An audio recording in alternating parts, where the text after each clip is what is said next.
কেনা চায় এমন জায়গায় তার ছেলে মেয়ে বেড়ে উঠুক। দর্শক, এটা ইউরোপ, আমেরিকা বা অস্ট্রেলিয়া না, বলছি উত্তরার 18 নম্বর সেক্টরের কথা। বছর দুয়েক আগেও শুনেছি ফ্রিতেও এই ফ্ল্যাটগুলোতে কেউ থাকতে চায়নি, অথচ মেট্রো রেল বদলে দিয়েছে সব হিসেব নিকেশ। সন্তানদের বেড়ে ওঠার জন্য সুন্দর পরিবেশ আর স্কুল, কলেজ, ইউনিভার্সিটি সবই আছে এখানে। আর এমন জায়গায় থাকতে চাওয়াটা সবারই স্বপ্ন। আর তারই সুযোগ এসেছে, আবার রাজউক কর্তৃপক্ষ এখানে নতুন করে ফ্ল্যাট বরাদ্দ দিচ্ছে। অনেকেই টাকা থাকলেও বিভিন্ন জটিলতা বা প্রতারিত হওয়ার ভয়ে ডেভেলপার বা অন্যান্য ব্যক্তি মালিকানা ফ্ল্যাটও নিতে চায় না। তারা হয়তোবা এমন সুযোগেরই অপেক্ষায় থাকে, সরকারিভাবে কখন কোথায় ফ্ল্যাট বরাদ্দ হবে। দর্শক, হ্যাঁ, সরকারিভাবে ফ্ল্যাট বরাদ্দ দিচ্ছে রাজউক। কবে থেকে কিভাবে আবেদন করবেন, কত টাকা লাগবে এবং মেট্রো রেল স্টেশন থেকে যেতে কত সময় লাগে দেখব এই ভিডিওতে। চলুন চলে যাই মূল ভিডিওতে।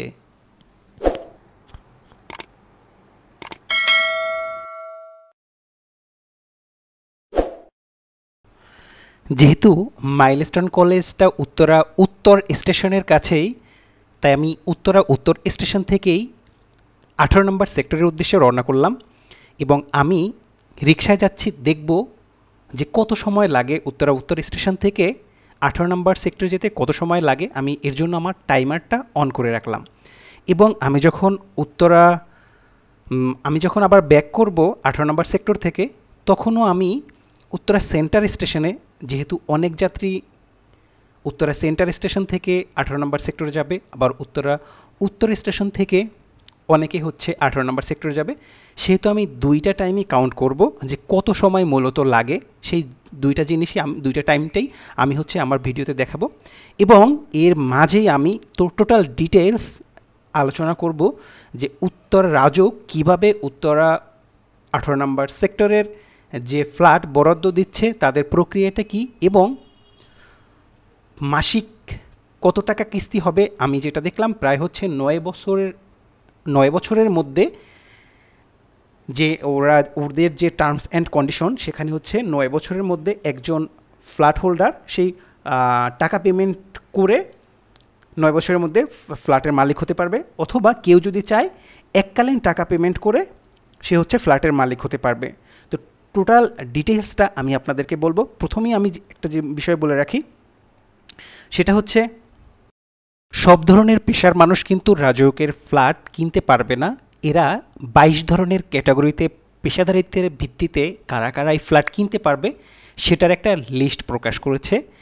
তাহলে আপনাকে আগে তাদের রাজউকের যে ওয়েবসাইট আছে সেই ওয়েবসাইটে গিয়ে চেক করতে হবে আপনার পেশাদারিত্বের সাথে আপনি তাদের যে ক্যাটাগরি আছে সেখানে যায় কি না, তাদের সাথে আপনার ক্যাটাগরিতে মিলে কি না। যদি মিলে তাহলেই আপনি শুধুমাত্র আবেদন ফর্ম কিনে, প্রসপেক্টাস কিনে আপনারা 4 লাখ টাকা ব্যাংকে ডিপোজিট করার মাধ্যমে প্রাথমিক পর্যায়ের যে কাজটা সেটা সম্পন্ন করতে পারবেন। এখানে আপনাকে আবেদন ফর্ম পূরণ করতে হবে আর প্রসপেক্টাসটা কিনতে হবে। আর এই প্রসপেক্টাস কেনার জন্য আপনাকে সোনালী ব্যাংক অথবা জনতা ব্যাংকের মাধ্যমে এটা কিনতে হবে, পে অর্ডার করে কিনতে হবে। সেখানে আপনাকে আবেদন ফর্ম বা প্রসপেক্টাস কেনার জন্য 2000 টাকা দিতে হবে। এই 2000 টাকাটা কিন্তু অফেরতযোগ্য, এটা আপনি ফেরত পাবেন না। কিন্তু আপনি যদি ফ্ল্যাট না পান তাহলে পরবর্তীতে আপনি কিন্তু আপনার যে 4 লাখ টাকা ডিপোজিট করবেন সেই ডিপোজিটের টাকাটা কিন্তু ব্যাক পাবেন। বিদেশিরা কিন্তু এই ফ্ল্যাট কিনতে পারবে না, তবে যারা বাংলাদেশি বিদেশি মানে প্রবাসী তারা কিন্তু এই ফ্ল্যাট কিনতে পারবে। তবে তাদের ক্ষেত্রে এই যে ফর্ম কেনার বা প্রসপেক্টাস কেনার টাকাটা কিন্তু আলাদা, তারা অনলাইনে পেমেন্ট করতে পারবে এবং তারা ইউরো অথবা ডলারে পেমেন্ট করতে পারবে। যেখানে বাংলাদেশের টাকায় 2000 টাকা লাগতো, সেখানে যদি সে ডলারে পেমেন্ট করে তাহলে তাকে $30 পেমেন্ট করতে হবে, অথবা ইউরোতে পেমেন্ট করলে তাকে 25 ইউরো পেমেন্ট করতে হবে। এবং সেম ওয়েতে তারা যখন 4 লাখ টাকা, যেমন বাংলাদেশ থেকে যারা 4 লাখ টাকা ব্যাংক ডিপোজিট করবে, সেই ক্ষেত্রে যারা বিদেশে প্রবাসী তাদের ক্ষেত্রে কিন্তু ডলারে যদি পেমেন্ট করে তাহলে $5200 পেমেন্ট করতে হবে। পেমেন্ট বলতে পে অর্ডার করতে হবে। এবং যদি এটা ইউরোতে তারা পে অর্ডার করতে চায় তাহলে হচ্ছে এটা 4700 ইউরো পে অর্ডার করতে হবে। আর এই ফ্ল্যাট বরাদ্দ পাওয়ার আবেদনের ডেডলাইন হচ্ছে ডিসেম্বরের 3 তারিখ পর্যন্ত, অর্থাৎ তাদের ডেডলাইন ছিল নভেম্বরের 3 তারিখ থেকে ডিসেম্বরের 3 তারিখ পর্যন্ত। তো যারা আসলে আগ্রহী এই ফ্ল্যাট বরাদ্দ পেতে তাদেরকে অবশ্যই এই মাসের মধ্যে, অর্থাৎ রানিং যে মাস নভেম্বর মাস, এই নভেম্বর মাসের হতে ডিসেম্বরের 3 তারিখের মধ্যে আবেদন ফর্ম কিনে সম্পূর্ণ ফিল আপ করে তার ডিটেলস দিয়ে ফিল আপ করে এটা কিন্তু রাজুকের যে ঠিকানা সেই ঠিকানা বরাবর অথবা ইমেল বা ডাকযোগে বা সরাসরি যে কোনো ওয়েতে কিন্তু পাঠাতে হবে। এরপরে যারা ফ্ল্যাট পাওয়ার জন্য নির্বাচিত হবেন তারা কিভাবে ফ্ল্যাটের মূল্য পরিশোধ করবে সেটার নিয়মাবলী তারা দিয়ে দিয়েছেন প্রসপেক্টাসে। সেখানে লেখা আছে 50% টাকা ফ্ল্যাট বুঝে পাওয়ার পরে, অর্থাৎ ফ্ল্যাট বুঝে পাওয়ার আগেই পরিশোধ করতে হবে। 50% টাকা পরিশোধের পরে ফ্ল্যাটের যে ওনার তাকে বুঝিয়ে দেওয়া হবে, তিনি ফ্ল্যাটে উঠতে পারবেন। সেই 50% টাকা যেভাবে উনি প্রথমে হচ্ছে এক কিস্তিতেও দিতে পারে অথবা 1 বছরের মধ্যে 4 কিস্তির মাধ্যমেও দিতে পারবেন। এরপরে বাকি 50% টাকা কিভাবে দিবে সেটা আমি পরেই বলছি। আমি এখন যেটা আপনাদেরকে বলবো সেটা হচ্ছে, আমি কিন্তু উত্তরার 18 নম্বর সেক্টরে অলরেডি চলে আসছি। আমার টাইমারে যদি আপনি একটু খেয়াল করেন অলমোস্ট এখন কিন্তু প্রায় 5.5 মিনিটের মতন হয়েছে।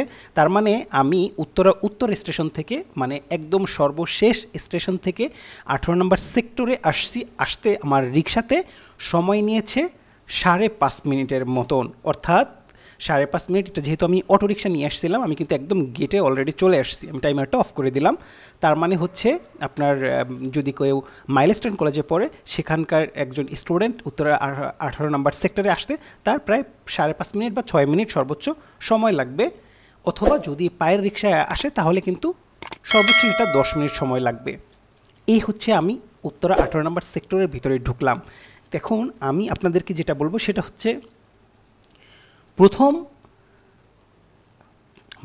যিনি ফ্ল্যাট বরাদ্দ পাবেন তিনি হচ্ছেন, টোটাল যে টাকাটা আসবে তার হচ্ছে 50% টাকা প্রথম 1 বছরের মধ্যে 4 কিস্তিতে দিতে হবে, এবং পরবর্তী যে 50% টাকাটা সেটা পরবর্তী 8 বছরের মধ্যে দিতে পারবেন। তার মানে হচ্ছে প্রথম 50% 1 বছরের মধ্যে, পরবর্তী 50% হচ্ছে 8 বছরের মধ্যে। তাহলে টোটাল 9 বছরের মধ্যেই কিন্তু তাকে টাকাটা সম্পূর্ণ ক্লিয়ার করতে হবে। প্রথম 50% টাকা পরিশোধ করার পরেই তিনি কিন্তু ফ্ল্যাট বুঝে পাবেন এবং ফ্ল্যাটে উঠতে পারবেন। তারপরে তিনি মাসিক কিস্তিতে অথবা 8 কিস্তির মাধ্যমে তিনি টাকাটা পরিশোধ করতে পারবেন। এবার যদি আমি আপনাদেরকে ফ্ল্যাটের স্কোয়ার ফিট প্রতি যে ওনারা মূল্য নির্ধারণ করছে সেটা যদি বলি, তাহলে হচ্ছে টাকায় হচ্ছে 4800 টাকা করে, মানে 4800 টাকা করে প্রতি স্কোয়ার ফিট, এবং প্রত্যেকটা ফ্ল্যাট হচ্ছে 1648 বা সামথিং 1600 স্কোয়ার ফিটের মতো। তার মানে টোটাল 4800 টাকা প্রতি স্কোয়ার ফিট হিসেবে ধরলে প্রায় 80 লাখ টাকা মতন আসে। তার মানে 80 লাখ টাকা আসলে আপনার 50% হচ্ছে ফ্ল্যাট বুঝে পাওয়ার আগে পরিশোধ করতে হবে 40 লাখ টাকা 4 কিস্তিতে। তার মানে প্রতি কিস্তিতে 10 লাখ টাকা করে দিলে 1 বছরের মধ্যে, প্রথম বছরের মধ্যে, তাহলে আপনি ফ্ল্যাটে উঠতে পারবেন। তারপরে হচ্ছে পরবর্তী 50%, তার মানে হচ্ছে 40 লাখ টাকা আপনি 8 বছরে পরিশোধ করতে পারবেন, 8 বছরের মধ্যে পরিশোধ করতে পারবেন পরবর্তী 40 লাখ টাকা। আর যারা বিদেশ থেকে এই টাকাটা হচ্ছে ডলারে পরিশোধ করবে তাদেরকে হচ্ছে প্রতি স্কোয়ার ফিটে $61 করে পরিশোধ করতে হবে, এবং টোটাল হচ্ছে $1265 পরিশোধ করতে হবে। তার মানে প্রায় অলমোস্ট 79 লাখ টাকার মতো তাদেরকে ডলারে পরিশোধ করতে হবে। সরি, ডলারের পরিমাণটা 1265 না, $1,01,265 পরিশোধ করতে হবে, যারা ডলারে পরিশোধ করবে তাদেরকে। এবং সেখানে কিন্তু ওয়েবসাইটে ইউরোর যে হিসেবটা সেটাও কিন্তু দেওয়া আছে, কত ইউরো পরিশোধ করতে হবে সেটাও কিন্তু সেখানে দেওয়া আছে। ইউরোতে পরিশোধ করতে চাইলে 90,772 ইউরো পরিশোধ করতে হবে টোটাল হচ্ছে এই 9 বছরের মধ্যে। সেটা কেউ যদি চায় এককালীন পরিশোধ করবে তাহলে সে এককালীনও পরিশোধ করতে পারবেন, অথবা না হয় প্রথম বছরে 50% এবং পরবর্তী 8 বছরে 50% পরিশোধ করতে হবে। এই ক্ষেত্রে আরেকটা ব্যাপার বলে রাখা ভালো, যদি আপনার যে ফ্ল্যাটটি আপনার নামে বরাদ্দ অথবা যে ফ্ল্যাটটি আপনি নিচ্ছেন বা আপনি পাচ্ছেন সেই ফ্ল্যাটের আয়তন যদি কম বেশি হয়, সেই যদি স্কোয়ার ফিট কম বেশি হয়, তাহলে সেই ক্ষেত্রে কিন্তু আপনি যতটুকু মানে ফ্ল্যাটের যে দাম সেই দামও কিন্তু ফ্ল্যাটের আয়তনের উপর ডিপেন্ড করে কম বেশি হতে পারে। এখানে কিন্তু প্রতিটি ফ্ল্যাটের সাথে একটি কার পার্কিং আছে, এবং যদি কেউ অতিরিক্ত কার পার্কিং নিতে চায় তাহলে কার পার্কিংয়ের জন্য যে পরিমাণ টাকা পরিশোধ করতে হবে তার দ্বিগুণ, মানে দ্বিতীয় কার পার্কিংয়ের জন্য আপনাকে হচ্ছে আপনি প্রথম যে কার পার্কিংয়ের জন্য যে টাকা পরিশোধ করবেন তার দ্বিগুণ হারে টাকা পরিশোধ করতে হবে। অর্থাৎ আপনি যদি প্রথম কার পার্কিংয়ের জন্য 3 লাখ টাকা পরিশোধ করেন, তাহলে আপনি যদি সেকেন্ড কার পার্কিং নিতে চান তাহলে সেক্ষেত্রে হচ্ছে আপনাকে 6 লাখ টাকা পরিশোধ করতে হবে। এটা হচ্ছে তাদের কন্ডিশনস। এই প্রজেক্টটা পছন্দ করার অন্যতম একটা কারণ হচ্ছে এই প্রজেক্টটার কিন্তু ম্যাক্সিমাম যে জমি সেটা কিন্তু একদম ওপেন স্পেস এবং খোলা, অর্থাৎ যেটা আপনার প্রসপেক্টাসই পাবেন যে এখানে যে পরিমাণ জমি ছিল সেই জমির 55% জমি হচ্ছে ফাঁকা রাখা হয়েছে, অর্থাৎ সবুজায়ন, খেলার মাঠ সহ আদার্স যত প্রকার ফ্যাসিলিটিস আছে এখানে কিন্তু আছে সব কিছুই।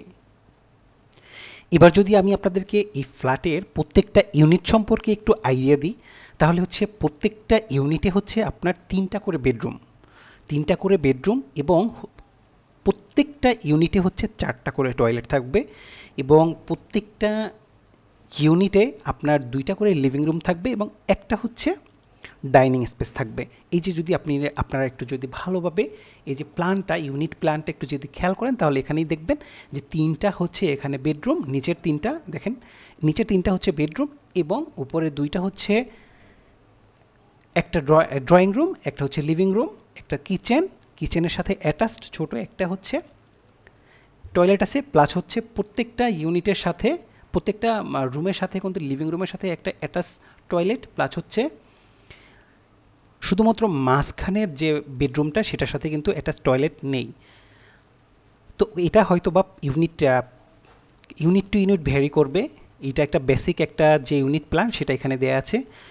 তো আমি একদম পুরো প্রজেক্টটা একবার আমি এই রিক্সা দিয়ে একবার রাউন্ড দিলাম, আমি আবারও যে গেট থেকে ঢুকছিলাম সেই গেটে চলে আসছি।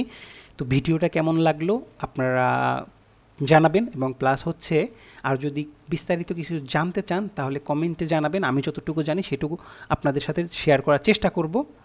এবং যারা আমার চ্যানেলে নতুন তাদেরকে অনুরোধ করব চ্যানেলটি সাবস্ক্রাইব করার জন্য। আমি আমার এই চ্যানেলে মেট্রো রিলেটেড প্লাস হচ্ছে ডেভেলপমেন্ট রিলেটেড ভিডিও দিয়ে থাকি। এছাড়াও দেশের বিভিন্ন সমসাময়িক বিষয় নিয়ে যেগুলো আমার পছন্দ এবং ভালো লাগে সেসব বিষয় নিয়ে ভিডিও বানাই। যদি আপনারা পরবর্তী কোনো আপডেট পেতে চান তাহলে কাইন্ডলি চ্যানেলটি সাবস্ক্রাইব করবেন। এবং আমি এখন হচ্ছে উত্তরা সেন্টার স্টেশনের উদ্দেশ্যে রওনা দিলাম। ভিডিওটা অনেক বড় হয়ে যাচ্ছে তাই আমি আর ভিডিওটা বাড়ালাম না। এখন এখান থেকে হয়তোবা সেন্টার স্টেশনে যেতে সর্বোচ্চ এই যে আমি অটোতে যাচ্ছি, অটোতে যেতে 4 থেকে 5 মিনিট সময় লাগবে, রিক্সাতে যেতে হয়তোবা 7-8 মিনিট টাইম লাগবে, কিন্তু উত্তর স্টেশনে যেতে সর্বোচ্চ রিক্সায় 10 মিনিট লাগবে। আপনারা দেখলেন অটোতে আসতে কিন্তু আমার মাত্র 6 মিনিট মানে 5.5 মিনিট মতো সময় লেগেছিল। সবাই ভালো থাকবেন।